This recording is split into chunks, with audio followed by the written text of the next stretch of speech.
Make some noise. Let's rejoice that we get to worship Jesus together in this place while we're standing. Make some noise for all of the moms in this place. Happy Mother's Day. Happy Mother's Day. We hope that you feel celebrated and loved. We're so glad that you are choosing to spend some of Mother's Day here with us. Welcome to Red Rocks Church. My name's Ethan. Take a seat. Since I have the mic, I want to welcome some moms that are watching online, including my own mom, Andy Matott. Happy Mother's Day. The GOAT. My mom is the greatest mom of all time. Happy Mother's Day to my mother-in-law, Krista. A lot of people don't like their mother-in-law, but I love mine. She is awesome. So happy Mother's Day. And my wife was here at the 9 a.m., and now she is with our son. She's an incredible mother. So happy Mother's Day, babe. She's the best. The gift to all of you for Mother's Day, it's my week for my Get to Know Your Pastor graphic that got posted on social media to come up on screen, so bring that up. Here we go. Doug and Ryan just don't get enough opportunities to roast me, so I'm really glad that they got this chance. And I just wanted to address a few things that are said on here. Number one, when this photo was taken, my hair was very much more in the awkward phase. Now it's grown out a bit. Ryan's incredibly jealous. So great joke, dude. Got me. Hilarious. Low-hanging fruit of making fun of my weak facial hair and my chicken legs. Nothing I can do about that. Our trip around the world and documentary we made that nobody ever watched, but we work into every sermon that we ever give. Making fun of all of us together. The stats are where it's at on these things. Ryan's is coming out this coming week, so you're going to want to check that out. Enneagram number. Don't care, and please don't tell me yours. I know I just offended some people. I actually think the Enneagram can be a great tool, but for most people, it's just like an excuse now. I'd love to help you move, but I'm a 6, so unfortunately, yeah, that would be challenging for me to help you with that. I'm a 4, so there's just no way I could do such a thing. And we rattle that off to people who have no idea what it is, like coworkers, and you're like, no, that was a fun meeting for me because, I'm a 9. And they're like, kind of arrogant. You rate yourself a 9 out of 10, wow. Okay, probably call you a 6 or a 7, but no, it can be a good thing. I'm a 7. You'll see some of that today, and that kind of contradicts my rating of my preaching style, which is grumpy, which kind of made me laugh. I accept that. But I'm not going to be grumpy today, I'll tell you that. We're talking about wonder, childlike faith, awe, looking at this great God. And in the place that I find wonder, I would say, is joy. Laughter, humor, fun, happiness, the ability to enjoy life, to me brings wonder about this God who made us, and that gives us access to do so. And this topic sounds very simple, and you've probably heard about joy in church before, but I want to talk about the joy of Jesus. This is where I find so much wonder, and I know it's challenging for a lot of people, maybe because of religious baggage. Maybe you kind of view church as a place that's not supposed to crack a smile. Like some of you maybe walked in today, or maybe you have in the past at this church and been thinking, is it okay that we laugh at that place? Those pastors kind of make fun of themselves and each other, that the people that serve there seem to really enjoy it and be happy to be alive. Like, aren't we Christians? Is that supposed to be how we are? Is it okay that they made some bathroom signs for the guys of this church, knowing that guys statistically like going to church a lot less than the ladies, and thought, well, they're getting dragged to church, a lot of them, by a girlfriend or a wife that wants them in church. They don't really want to be there. Maybe we can crack a smile. Maybe we can just introduce a little joy to them when they go to the bathroom, because you walk into church and you're like, I don't know what to do. I'll just go pee. So they go to the urinal, and it's a chance immediately to say, hey, we can enjoy being alive as believers. Yeah. And we need joy. I don't think I have to make much of a case for that today. You look around at our culture and society, and it's not just that people are unhappy. There is deep despair and depression all around us. We desperately need joy, and it's really hard for us as broken human beings. We have a negativity bias within us that it takes 14 seconds for a positive memory to imprint in your brain, but only 3 seconds for a negative one. Anybody agree with that? Anybody feel that? It's kind of our bent is towards the negative. And so as we approach joy, I know there's a couple different audiences in here that might come at this from some different angles. Some people would hear a series about wonder and childlike simplicity and joy, a message about joy, and think shallow, weak, heard it before, been to church around Christmas, I get the joy thing. Give me some meat. And I actually wrote this sermon for you if that's you. There is a little bit or a lot of bit of Pharisee in all of us that causes us to take things so seriously, and I think has led us to believe that holiness and happiness are antonyms, that those two things are warring against each other, that you can't have both. And I completely biblically disagree with that. I believe that living a holy life is actually where you will find the happiness that you crave. I believe that happy people are holy people, that the world should see us. Holiness means set apart. The world should look at us as set apart, living differently, and go, where does that joy come from that I want? What do they know that I don't? That's who we're to be. But for a lot of people, maybe because of the church you grew up in or some sort of background, you believe that holiness and happiness can't go together. And I'm praying today, I'm not coming at you today, I'm praying that you would feel freed up, weight lifted off of your shoulders to remember that you have a God who is joyful and wants you to enjoy life with him. Jesus said in Mark 10:15, anyone who will not receive the kingdom like a child will never enter it. In Luke 10, it says that Jesus, full of joy, thanked his Father in heaven for revealing the kingdom to the little ones, to the simple, the ordinary. Jesus taught his yoke is easy, his burden is light. Life is hard. The Christian walk is hard. And suffering and trials will come, and that's why it is so crucial for us to be people of joy. Jesus wants that within us. And some of you in here may hear about joy and think, that's just not part of my vocabulary. I don't feel that. I don't have that. Maybe circumstance, maybe kind of the background you have, whatever has gotten you there. Joy is not a thing for you. And my hope and prayer today is that you would taste it. And I'll be so bold as to say from the beginning that the only place to find the joy that your soul craves is in Jesus. He is the source. And a lot of people, Thomas Aquinas says this, no one can live without delight. And that is why a man deprived of spiritual joy goes over to carnal pleasures.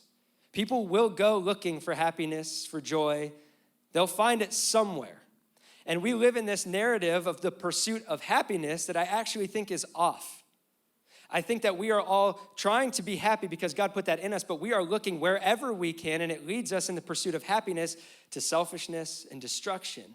Because we'll do whatever it takes to just feel it at whatever cost to ourselves or to somebody else. And I don't believe that that's the pursuit we should be on. But it's the pursuit of Jesus where we will find joy. My party people, the Enneagram 7s in the room. Of course. Hey, here's the deal. Today, it'd be easy to hear this as a party person and be like, this one's easy for me. I love enjoying life. I'm not even going to feel bad about the mistakes I make this weekend. Ethan's telling me to just go have some fun. And I'm not trying to rein you party people in. The world needs people who just want others to enjoy life. But I am trying to give you a deeper, better understanding of what it is that you're looking for. Because some of us, in the name of fun and enjoying life, are coupling that with shame and sin. And that's not joy. That's fleeting. That's temporary. And it's not ultimately what you want. And I believe that there's more than a taste of fleeting happiness for you. So with that said, let's talk about a little wonder and a little joy. Doug talked last week about creation, right? About this magnitude of God, the universe. We brought up the picture of planet Earth. And you look at that and see this massive creation and this small little planet, and we're just individual people, and yet God comes close to us and loves us. And it brings wonder when you see the intricacy and the magnitude of what he's created. You can be sitting at the base of Everest, be in the Himalayas, and just see this glorious splendor of God. Or you can be on a beach, which I think a beach is the best picture of where this is all headed. That's the place where I just feel peace and joy. You see this great ocean and this God, and you're just sitting there like, man, look at what he has made. So I see that in the big creation, but it's also in very simple things that God has done, things he's created, that I see some of his humor. I see some of who he is. For me, hilarious looking animals are a place that I find wonder. This might sound weird to you, but let's bring a couple up. I look at something like that and I just go, why? Why create something like that? Look at the look on that thing's face. Why make something that looks like that? Keep going. Lemurs and monkeys. They are like the kings of fun and mischief. Like, God just made those guys. Look at the look on that thing's face. That thing shouldn't be allowed to creepily smile at us like that. This next one might be one of the ugliest animals that I've ever seen. And he knows it so fully that he is so used to people taking pictures and laughing at him that he's flipping off the camera, it looks like. But I found a creature that's even more awful looking than that. There he is. Had to do it. So easy. Sorry, Doug. Not really. And then when I was looking at ridiculous looking animals, I found this, which is incredible Photoshop work. Obviously, that's not real. It's a shark and a horse mixed together. But this whole thing may be so lost on you. Maybe you're a little more serious. That's okay. I was crying, laughing, looking at. Somebody thought of that. God gave them a brain to, for some reason, think of that and make that. So I look at some of the things God has done, and I'm like, why? You didn't have to do that. And maybe some of those creatures look that way because we're on the other side of the fall of man, right? But these things he's done, intricate ways that he's brought laughter to us. And as I looked deeper into laughter, I actually found that it's one of the most beautiful yet confusing things to philosophers. G.K. Chesterton said, I have often thought that the gigantic secret of God is his mirth. Mirth means amusement, especially as expressed in laughter. Many philosophers have looked at human beings and concluded that man's tendency to laugh is too complex to explain with a single explanation. One of these types, Willie Cipher, he said, we do not really know what laughter is or what causes it. The father of existentialism, a deep thinker, Soren Kierkegaard, a serious type guy, he taught that humor is a reflection of the childlike, but it is not inconsistent with true maturity, which sounds kind of like Jesus saying you got to inherit this stuff like a child, that there's actually deep maturity in humor and enjoyment in joy. And Kierkegaard also said that greatness is denied to those he deemed stupidly serious. This is coming from a non-Christian perspective of philosophers looking and being kind of confused and perplexed at the roots of joy and laughter within us. Where does this come from? It's awfully perplexing if you can't see the God behind it. Where does this come from in us? And the reality is the theology of joy is rooted in the theology and existence of God. It's part of who he is. Like when you think of creation, God didn't have to sprinkle this kind of stuff in, right? He made stuff and he made humans and said, work this thing. There didn't have to be this element that we could enjoy it and laugh and have fun together. But it must be so much of who God is, so much of his character, because it's in us, right? I see it in my 2-year-old son, Zeke. That's where we see it the best, is in children, right? Like Jesus said. He's got this joy and this sense of humor in him that's just in him. And I see this all the time, but I want to show you real quick a moment that my wife captured this. He was younger than he is now, which is obvious, but they developed so quickly that he wasn't saying all the words that he's saying now. He wasn't grasping all the concepts he is now, yet still, for some reason, something about this moment on a show that he watches just got him. So he's watching Blaze and the Monster Machines, which is, I'm sure you all binge it, but it's a show about trucks. And in this episode, there's a villain, the litter critter, which is a raccoon that's singing about littering all over Axle City, and this is Zeke's reaction.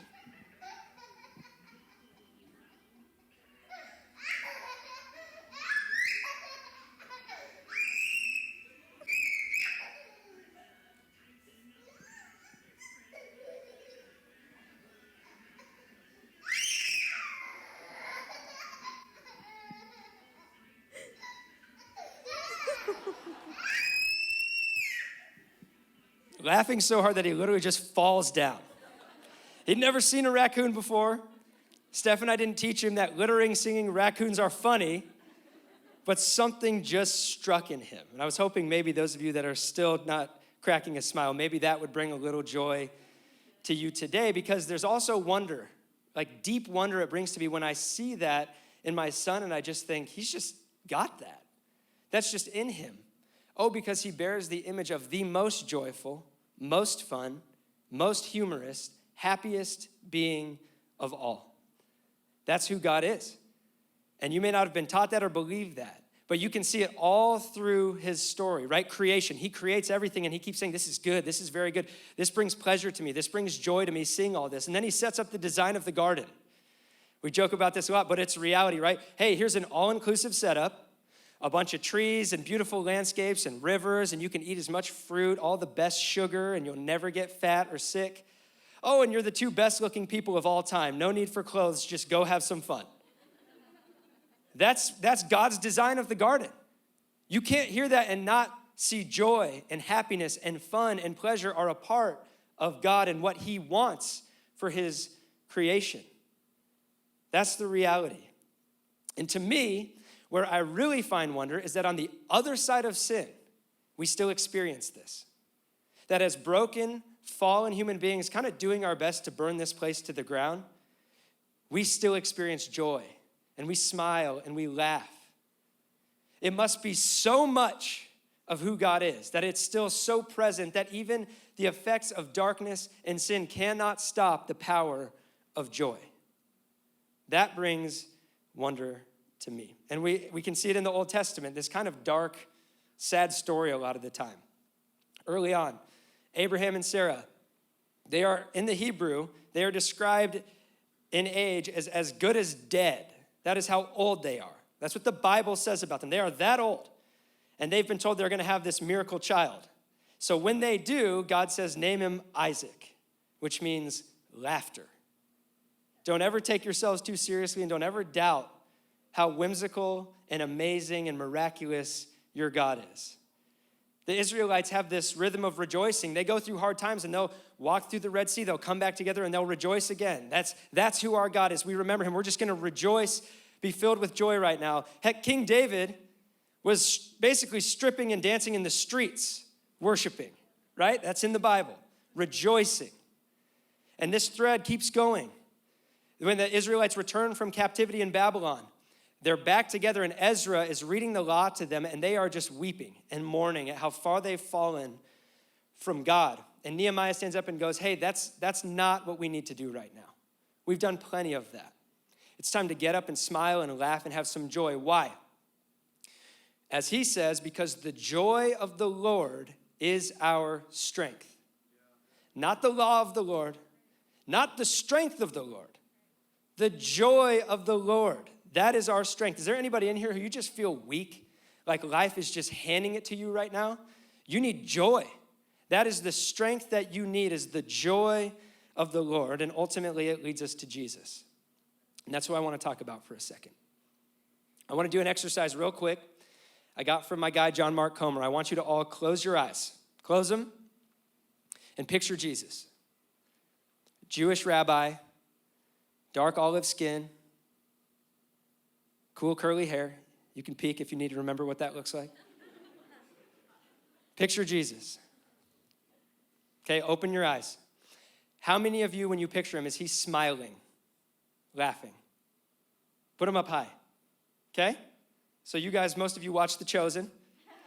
So you're getting a great picture of the fullness of who he is. But for the majority of people in this room, and far more the majority outside of rooms like this, Jesus is not smiling in our minds. He's not happy.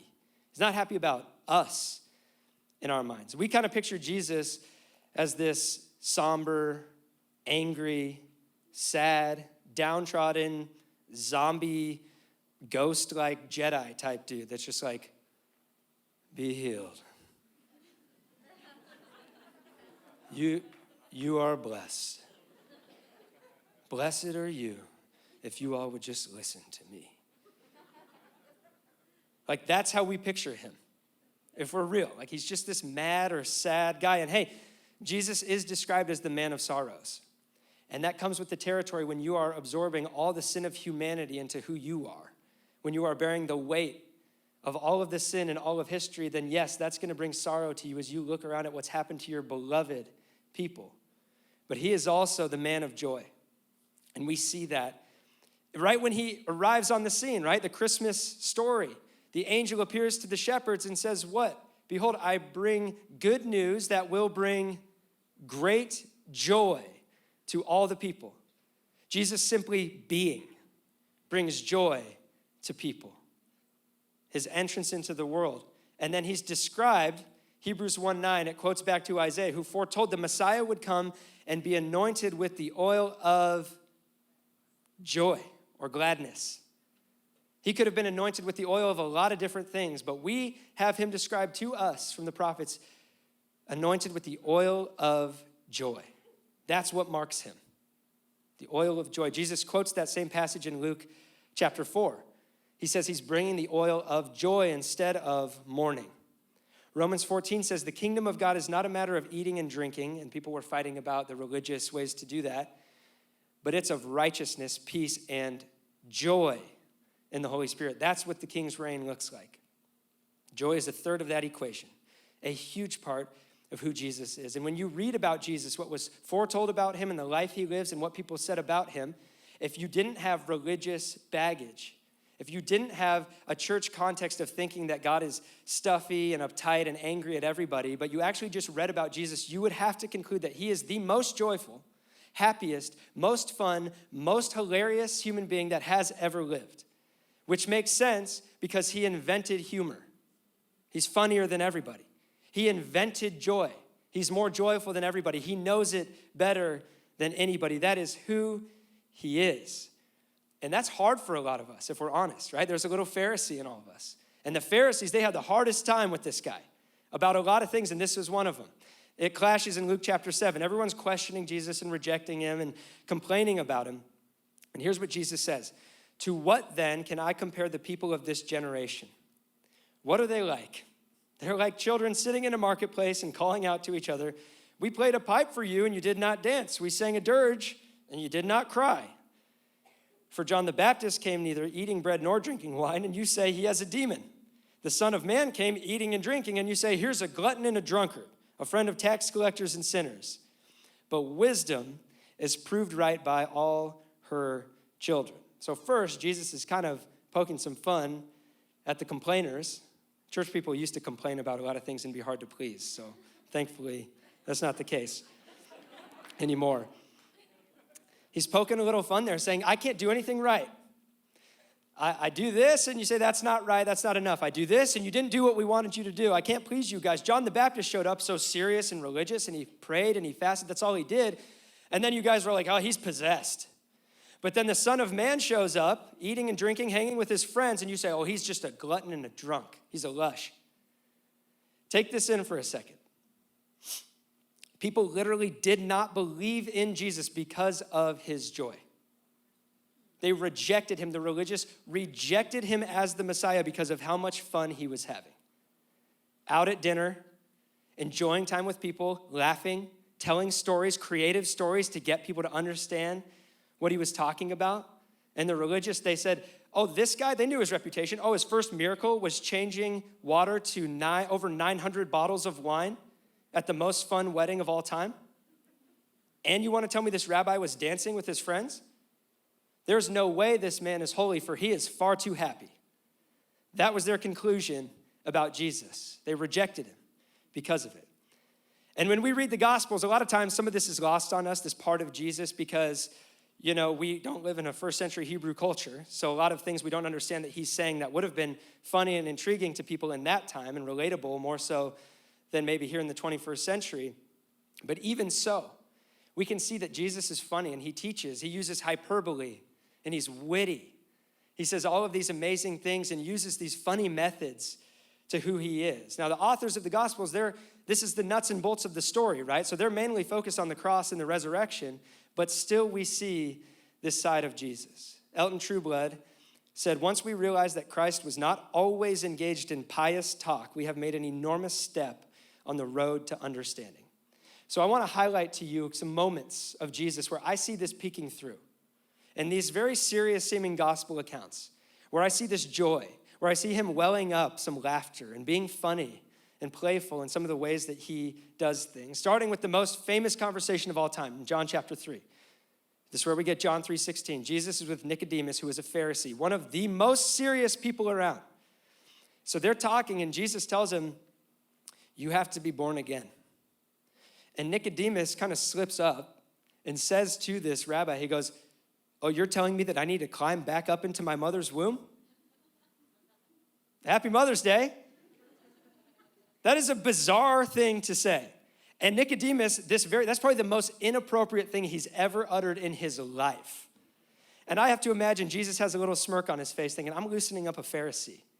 I'm getting a little joy into this guy, maybe seeing things a little differently. Mark chapter 7, the Pharisees always going after Jesus. No one's understanding his teaching, and he's talking about what actually defiles us. And they think it's all about which foods you're eating and doing the proper things like that. And Jesus goes, hey, it's not the food that goes into you, but it's what comes out of you.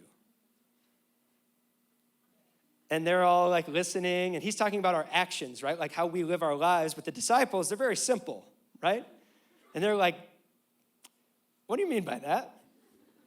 And Jesus goes, well, when you eat food, it doesn't go to your heart and change who you are. It goes to your stomach, and then a little while later, you're sitting and checking your fantasy football roster. This is Jesus going to his disciples so they can understand, talking about going number 2. He really did that. It's in the Bible. And I bet those guys finally grasped it. I bet they understood what he was talking about. The Pharisees, he has these great one-liners, and this isn't that funny to us, but people would have erupted hearing this about them. He says, you strain gnats and swallow camels. You guys are straining all these gnats out of your water, and you're paying attention to all these little details, trying to be perfect, and all the while not knowing all the things, the giant things you're taking in that you shouldn't. People would have been like, that was a hilarious way to say that. You painted that picture better than anybody. Mark chapter 12. Hey, Jesus, should we pay taxes? I don't know. Where does money come from? Who's on this? Caesar? Give to Caesar what is Caesar's. Give to God what is God's. Flip the coin back. Peace. They come back to him. Jesus, by what authority are you teaching and doing these things? What gives you the right?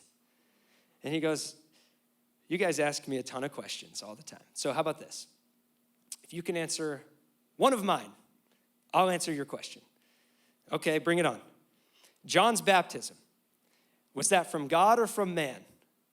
And they're like, they huddled together like, well, we can't say from God because then they'll ask why we didn't get baptized. But we can't say it's from man because all these people love John and they're going to be mad at us. They think he's holy. They come back. They're like, well, Jesus, we don't know. We can't say. And he goes, well, I'm so sorry, guys. I guess I can't answer your question either. I'll check you later. See ya. This playfulness, this funniness of Jesus. And he has a lot of fun with his disciples. It's Matthew 17, this bizarre story with Peter, who's kind of an over-the-top, fun-seeming guy, and Jesus knows how to relate to him. So Peter gets questioned by the people at the temple, hey, does Jesus pay the temple tax? And Peter's like, oh, yes, of course he does. And he's walking away probably thinking, I hope he does. Jesus is kind of a rule breaker. You never know what that guy's gonna do. So Peter walks in to where Jesus is at, and Jesus unprompted just goes, hey, Peter, question about taxes. Do you think that a king makes his kids pay the tax for everybody, or that he just has all the citizens pay taxes? He goes, well, all the citizens, understanding that Jesus is the son, right? And Jesus goes, okay, but you know what? Those guys are so uptight about the temple tax. We don't want to cause offense. Let's just pay it. Peter's like, okay, great. Where's the money? Okay, well, here's what you're going to do. Here's a fishing pole. You're going to go out to the lake, and the first fish you catch is going to have money in its mouth. This is in the Bible. Have you read this story, anybody? And you probably just read it, and you're like, I don't know what to make of that. What's next? Oh, and Peter, by the way, yours is in that fish's mouth too. It's on the house. I've got us both covered. A bizarre story. Unless Jesus is fun and spontaneous and playful and knows how to speak to fun, spontaneous people and do things that catch their attention. And he nicknames them Peter. Oh, Simon, let's call you Peter, which would be more like him for us saying, let's call you Rocky. Calling him to a future identity he doesn't see in himself, and also just kind of funny to call the shakiest guy in the group Rocky, right? James and John, Jesus, let's call down some fire from heaven. These people are not welcoming us. Let's kill them all. And Jesus is like, well, first of all, no. And second of all, I'm going to start calling you two the sons of thunder. There's a badge of honor. There's a nickname for you to match your masculinity. Enjoy your biker gang, sons of thunder. How about when Jesus walks on water in Matthew 14? This is amazing, but kind of seems unnecessary to me. Didn't have to do that. Like when there's a direct result when somebody needs healing and he heals them. Like, awesome. But on this night, I just picture he knows the disciples are out in the boat and they're scared of their own shadow. And he's like, I'm rolling it out. It's time. This is going to get him. guys, what's happening? And they're all like, oh, it's a ghost. He's like, it's just me, obviously. They're like, that's not obvious. We've never seen anyone do this. And Peter's like, Jesus, Rocky here. Can I try? Come on. Sure. Step, splash.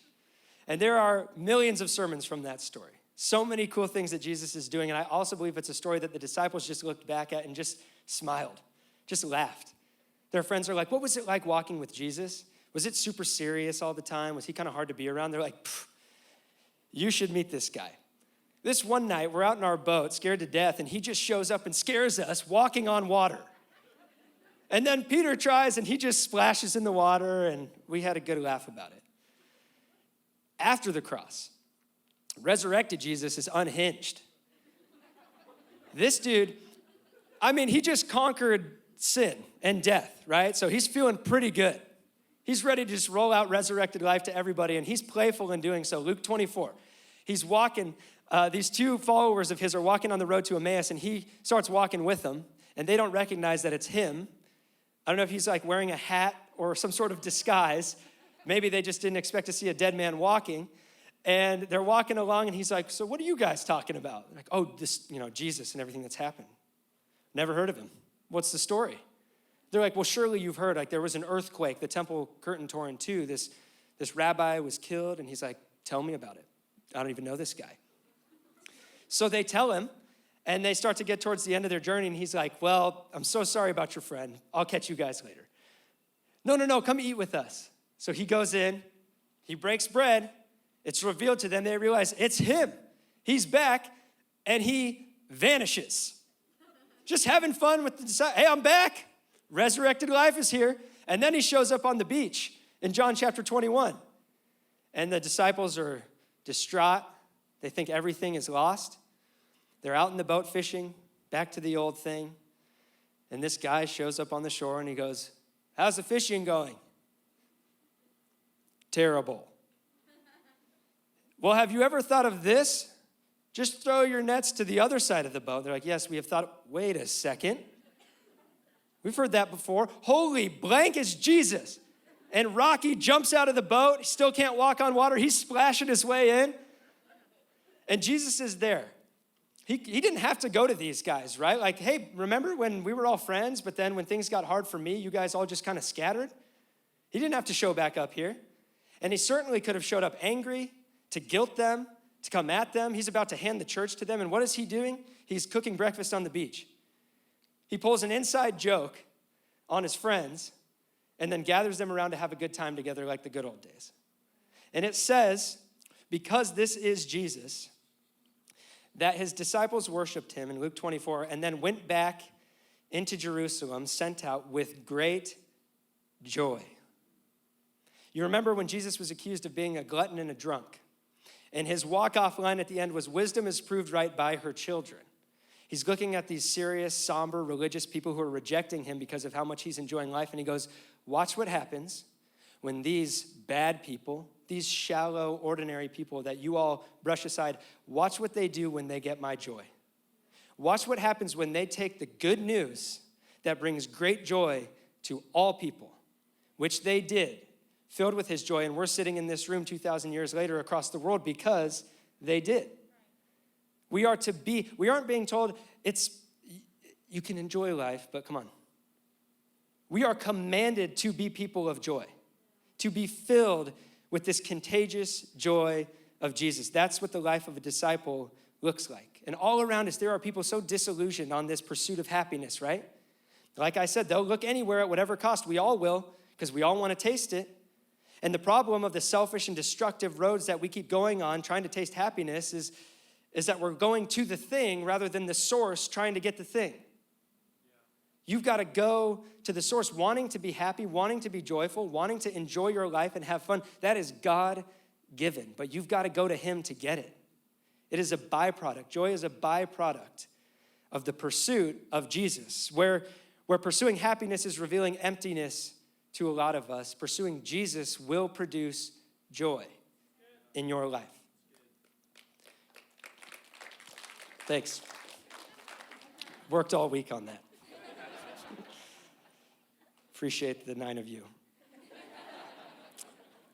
Judah Smith says, true happiness cannot be found in anything unless it is first found in God. I love this quote. We'll bring it up. Leslie Weatherhead, the opposite of joy is not sorrow, it is unbelief. Blunt, to put that bluntly, the joy that your soul craves, you can only find it in Jesus. It's the only place. It is a fruit of the Spirit, the second one mentioned, joy. Walking in step with the Spirit, living with Jesus. That is where we find joy. It's a gift from him that we all need and crave, but not just for ourselves, for the people around us. Joy is a gift of strength to the people in our lives. And it is a weapon against the enemy of our souls.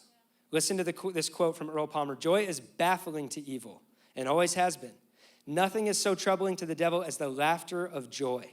It is an insult to the terror and gravity of hell. Evil cannot endure joy because evil is focused inward and also because evil does not have a sense of humor. It is a gift of strength to the people in our lives and a weapon against the enemy of our souls. But we live in a fallen, broken world and we face tough things, right? So it's not just like, poof, I'm just joyful for the rest of my life. We have to cultivate this within us. We have to, as we all kind of are aware, we have to choose joy. We say that a lot and we're on the right track. Your brain, your prefrontal cortex, I don't actually know if that's where it is, Ryan. There is a joy center in your brain and it can grow and be shaped and it can also shrink. You have to cultivate it. And here's the good news. Science says that 90% of our happiness is actually dictated by what's happening on the interior rather than the exterior. 10% is dictated by external. And there are a lot of 10% circumstances robbing joy from us, but the good news is that 90%, it can be cultivated within us, regardless of what's happening out there. So how do we cultivate joy? Practically. Paul gives us a great little manual in Philippians. This kind of serious dude, Paul, who's living a very, very tough life. He mentions joy and rejoicing 15 times. It's like the theme of this letter to an early church. And in chapter 4, starting in verse 4, we get this direction. Rejoice in the Lord always. I will say it again, rejoice. Let your gentleness be evident to all. The Lord is near. Do not be anxious about anything, but in every situation, by prayer and petition, with thanksgiving, present your requests to God. And the peace of God, which transcends all understanding, will guard your hearts and your minds in Christ Jesus. Finally, brothers and sisters, whatever is true, whatever is noble, right, pure, lovely, admirable, if anything is excellent or praiseworthy, think about such things. So I've got 5 practical things for you to do. Number 1, rejoice. Live a life of celebration. This is a spiritual practice, a spiritual discipline to celebrate and rejoice. All of the big things and all of the little things, eating, laughing, singing, dancing, playing sports, getting outside, exercising. We need to create celebratory traditions. Create moments that habituate joy, that just make it part of life. Celebrate the fact that we can just rest and have a good time together and Sabbath, that we get to sleep. Love that. We need to go be around joyful people. Paul's writing to a church. He's writing in the plural. He's saying, no, you do this all together. Rejoice. You are being commanded to. And that goes right into the second one, which is laugh. Earl Palmer says, laughter that has joy as its source is as vital to the health of the soul as it is for the health of the body. And he's right. These are the side effects of laughter.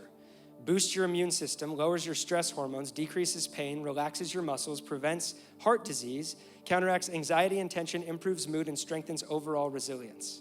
The grace of God hardwired into us to just laugh. There's a lot of people out there who just aren't healthy because they stopped laughing a long time ago. What else? Practice gratitude. We should be Thanksgiving people every single day, but as human beings, if we're honest, we are professional complainers. The messed up order at Starbucks, road work and traffic, whatever the heck they're always doing, literally at the corner of our church at 35 and 183. Pretty humid, too hot or too cold in our church auditorium. But what if we became really, really good at gratitude? Paul says we would be filled with joy. from the little amazing intricacies of life that God gives to us, all the way to our salvation. David says in Psalm 51 at his lowest, restore to me the joy of your salvation. Some of us just need that restored to us, to remember who Jesus is and that he chose to lay down his life for us, and that he came back unhinged, ready to bring resurrected life to all of us. Number 4, prayer. Prayer gives proximity to God. C.S. Lewis said, if you want to get warm, you must stand near the fire. If you want to be wet, you must get into the water. If you want joy, power, peace, eternal life, you must get close to or even into the thing that has them. Psalm 16 says, you will fill me with joy in your presence. We need to spend time with him. And the last, meditate on the things of God. Paul's saying, whatever's true, noble, right, pure, lovely, admirable, excellent, praiseworthy, talk about these things. Think about these things. Make these the focus of your mind. And for most of us, if we're honest, our minds don't center on that kind of stuff. The things that we're consumed with don't fit that description, because the news cycle and the apps we're on and the world knows we are bent towards the negative as human beings, so they'll just prey upon that. And we just fix our minds on all this pain and destruction and brokenness instead of what Paul's telling us will bring us joy. We just need to stop, be grateful for the lives that we're living, see the joy of Jesus, have gratitude, and become the bosses of what we set our minds on.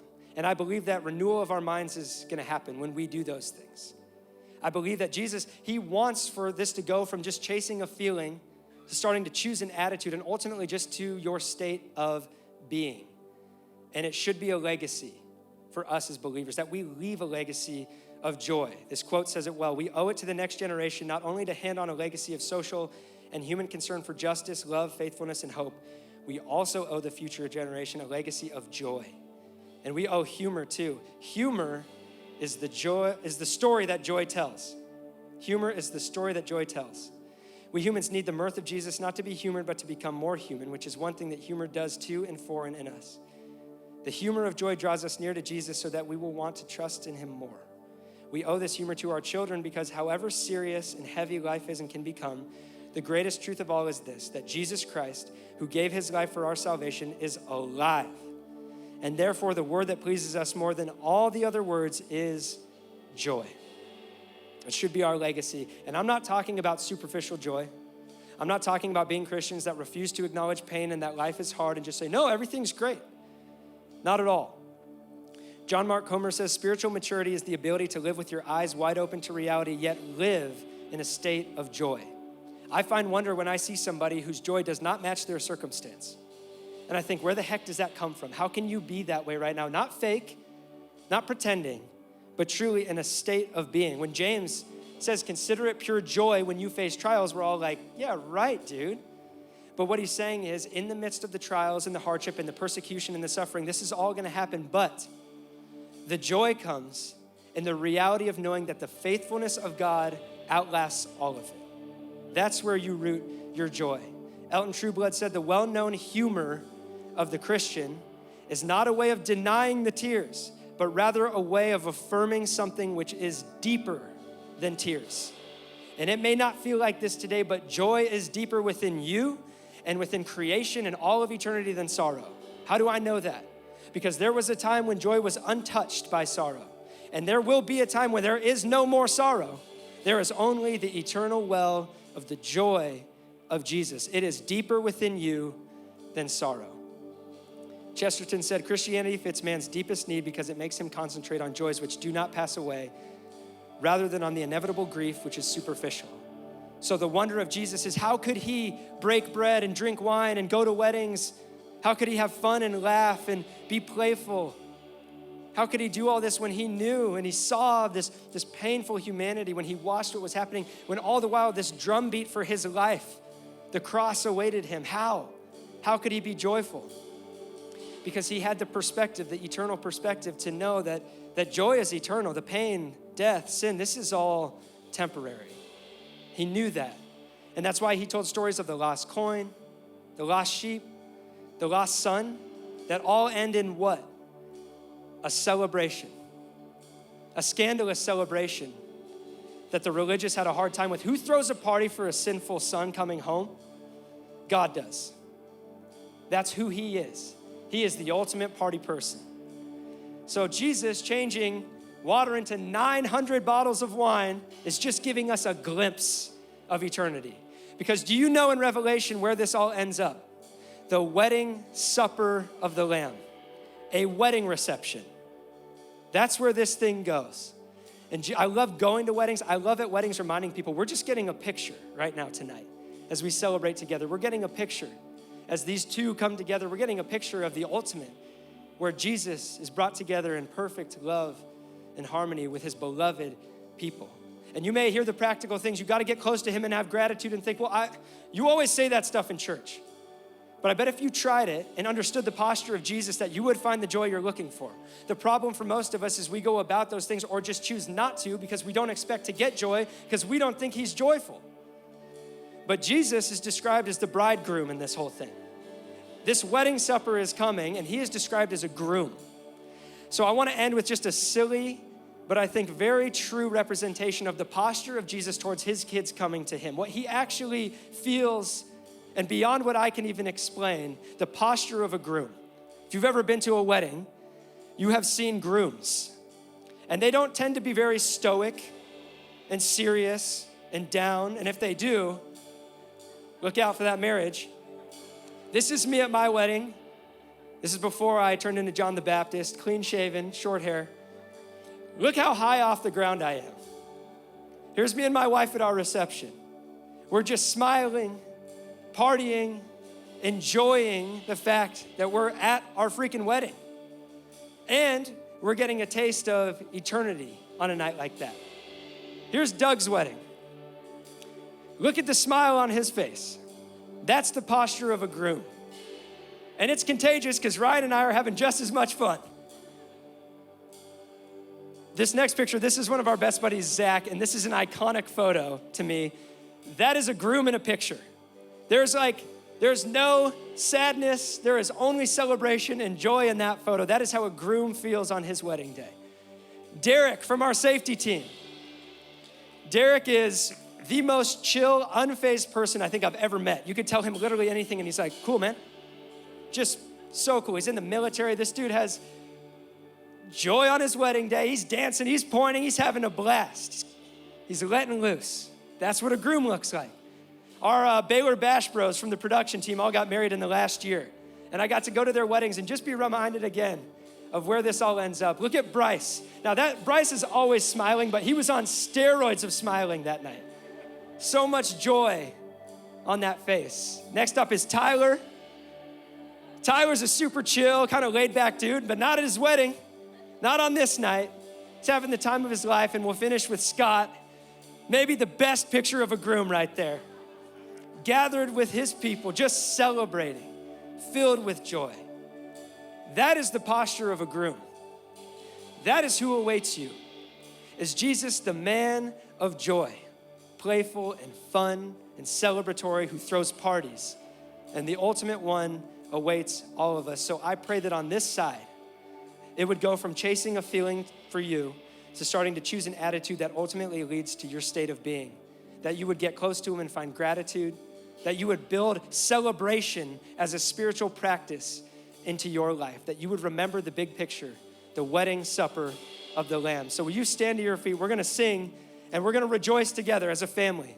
That's what we're called and commanded to do. Jesus, I thank you for your joy. I pray that it would bring wonder across this room, that as broken people, you celebrate us coming home. I pray that we would see you, the posture of a groom, the posture of joy that is who you are. And I thank you that we get to taste it, and not just taste it, but drink from the well of your joy. And I pray that it would move us to our state of being, and ultimately as a church family, as your church, that we would be known for our joy and leave a legacy of your joy. In Jesus' name, amen.